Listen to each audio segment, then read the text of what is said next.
నమస్తే, welcome to today's Telangana. నేను మీ మధు. పొలిటికల్గా ఏ చిన్న పదవి ఉన్నా తన పలుకుబడిని ఉపయోగించుకొని అడ్డంకులు రాకుండా చూసుకుంటారు. ఇక గ్రామాల్లో రోడ్డు విస్తరణ పనులైనా, భూమి నుంచి ఏదైనా కాల్వ ప్రాజెక్టు వెళ్తే అయినా అధికారులు పెద్దగా పట్టించుకోరు.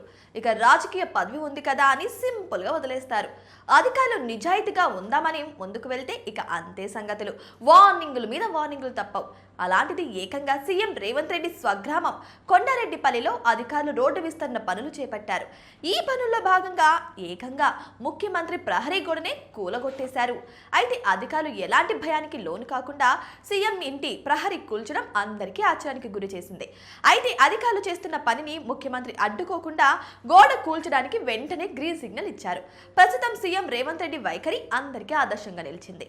రాష్ట్రానికి సీఎం హోదాలో ఉండి కూడా సొంత గ్రామంలో తన ఇంటి విషయంలో చూపించిన చొరవను రాష్ట్ర వ్యాప్తంగా ప్రజలు, పలువురు కీలక వ్యక్తులు మెచ్చుకుంటున్నారు.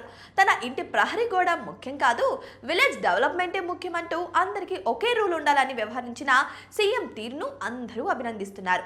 ఇలాంటి ముఖ్యమంత్రి కదా మనకి ఉండాల్సిందని కామెంట్స్ చేస్తున్నారు. సంబంధించిన ఫోటోలు, వీడియోలు సోషల్ మీడియాలో తెగ వైరల్ అవుతున్నాయి. నెటిజన్లు ప్రజానాయకుడు అంటే ఇలా ఉండాలి అని నెటిజన్లు సోషల్ మీడియాలో కామెంట్స్ చేస్తున్నారు.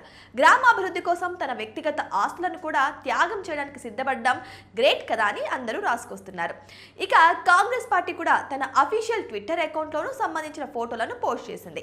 ఇది మా సీఎం నిబద్ధత అని రాసుకొచ్చింది. పాలనలో నిజాయితీ, పారదర్శకత ఉంటే ప్రజలు ఎప్పుడూ జై జైలు పలుకుతారు. అందుకే ఇది చిన్న సంఘటన అయినా వీడియో తెగ వైరల్గా మారింది.